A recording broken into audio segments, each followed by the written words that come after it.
Hi, it's time for another verb of the day. Today's verb is notice. Let's take a moment and look at some of the ways that we use this verb. That was no good. Hi, it's time for another verb of the day. Today's verb is notice. Let's take a moment and look at some of the definitions or the ways that we use this verb. The first way you might hear notice used is to mean to become aware of someone or something. This is an action that I think occurs pretty frequently in people's lives. I know sometimes as I walk by a mirror and I go, oh, wait, right? I become aware something is on my face, right? And move it. Or I see something that is new to me or something that hadn't been there before. A second way the verb notice gets used is to mean to treat someone with some degree of attention or recognition. So, with this definition, many people think of performers, um, different types of artists. It could be with music, with acting, could be professional athletes, where people begin to go, oh, wait, it's that famous person, right? So, that's our definition in number two here. Now, you should know that notice is a regular verb. Now, many times what I discuss next is making the progressive form of this verb. So I have a special note with this today, though. So to form a progressive or a gerund, I can drop the E, right, and then add ing. But something that's really important, I think, for us to discuss is that many people consider notice to be a stative or a non-action verb. So this is a verb that we generally don't use in a progressive sense. And that could be present progressive, it could be past, it could be future progressive. Generally, what we can do is just move to the simple tenses. So instead of present progressive, I can just use the simple present verb tense. Or instead of past progressive, I can use just the simple past tense. Stative means that a verb is describing a state of being, not really an action that one can observe someone doing. But again, as I mentioned before, um, uh, you will still see examples of noticing pronounced noticing. Sometimes you might see this as a gerund, you might see it as an adjective as well. So I did want to discuss that. Now, the past tense and participle forms of this verb can be made by just adding the letter D, since this verb already ends in an E. Our base verb, notice, ends with an S sound, and that S sound is unvoiced. This means that when I add the past tense ending, I'm going to make a T sound, but I'm not adding an extra syllable as I say it. So the past tense and participle forms of the verb should sound like this: noticed, noticed. Okay. You might be thrilled to know that there are no phrasal verbs that we need to study with this particular verb. So instead, we're going to practice making some sentences in the simple past tense and the simple future. Today, we'll start with a discussion of the simple past tense. We use this verb tense to talk about a completed action in the past at some known point.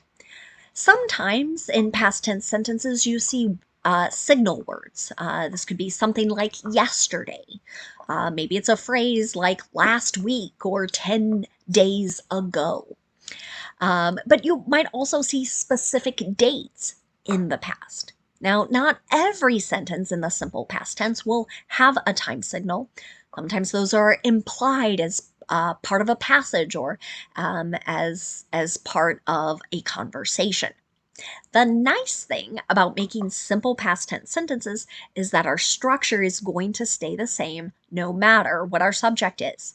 So to make affirmative or positive sentences, I start with my subject and then I'm going to use that ed form of my verb. Here's an example of that. She noticed that the weight of the box was different. Right? This goes back to that meaning of becoming aware. Like, something is different than what I was expecting or what I thought it might be. Let's talk about making negative simple past tense sentences. To do this, again, I start with a subject, but now I use did not and the base verb. You might hear the contraction didn't and then the base verb. Okay?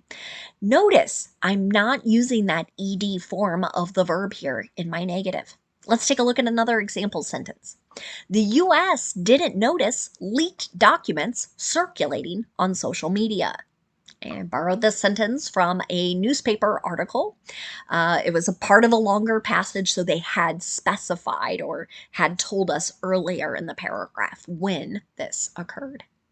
Now, let's look at making a yes or no question in the simple past tense. To do this, I start with did, then I have my subject, and then the base verb. Again, I'm not adding ed to the end of the verb here. Okay? You can see that in my example. Did you notice if anything was missing? Okay.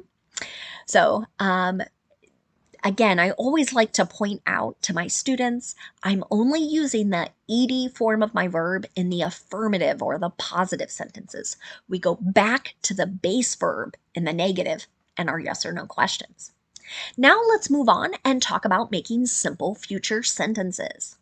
There are several ways to make future sentences in English, but today we're going to focus on sentences with will.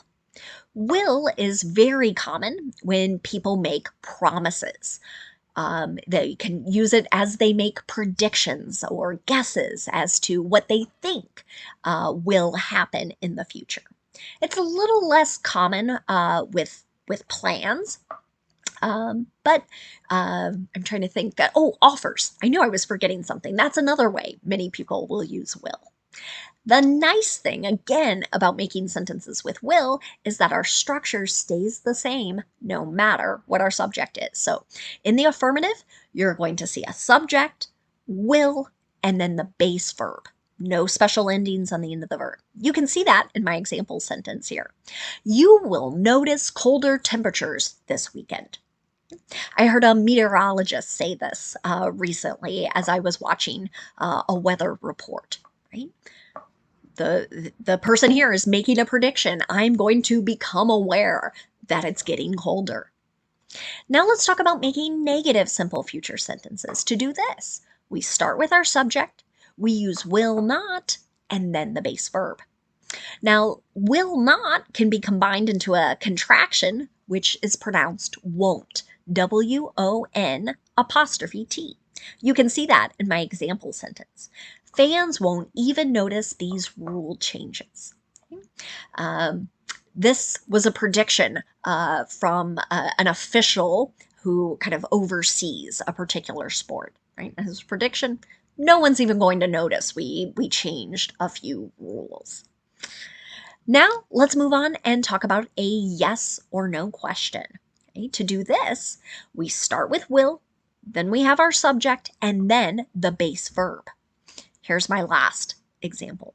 Will anyone notice this stain on my shirt? Right? Is anyone going to see this, say something, think about it? Right? That's what that question is asking. Now let's move on and talk about some words that are related to our verb notice. And the first word we're going to discuss is just the noun form of this word. Okay? Same spelling, same pronunciation. The noun notice can have a couple different meanings. One way to use the noun notice is to talk about the fact of observing something, the fact that you have paid attention to something. An example of this might be, their odd behavior didn't escape their teacher's notice. Okay? So here it's saying that the teacher observed, the teacher was paying attention, that they were acting or behaving in a very different way. A second way you might hear the noun notice used is to refer to notification or a warning of something.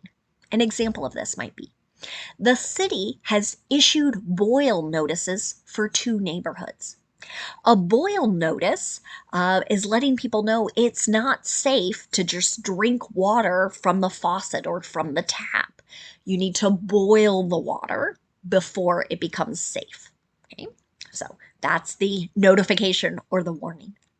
A third way to use the noun notice is to describe like a sheet, a placard. Think of some type of document that is sharing some type of news or information. An example of this might be hiring notices have been posted in many downtown stores' windows. Maybe you've seen it, like a little card that says things like now hiring or help wanted. It's sharing important information that the business is looking to hire more employees. The next word we're going to just talk about today is the adjective noticeable. This means that something is easily seen or easily noticed. Maybe it's very clear, it's obvious, or apparent. An example of this might be he had noticeable injuries to his face, right? So a quick look, I could tell, oh my goodness, he has been hurt, right?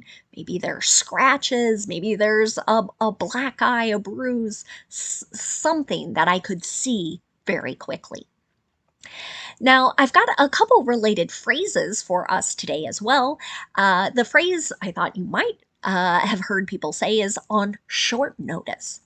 This means that there is little warning or maybe very little time to get prepared for something. An example of this: she stepped in on short notice while others were out sick. So here maybe we're talking about someone who subbed, who filled in without much warning. Didn't realize she was going to have to work today, but was able to come to work while others were sick. Another phrase you might encounter is to put someone on notice. This phrase is used to describe the action of warning someone that something else is likely to occur or likely to happen. An example of this might be the landfill site owners were put on notice for environmental violations. Right? So this sentence is describing they have been warned, right? You're breaking the law, right? Or you're violating some rules or regulations. And that information might come with something like, if you do not fix this within a period of time, there are going to be consequences, some bad things that result from this particular violation. Thank you so much for watching today's video. I hope you have a great day.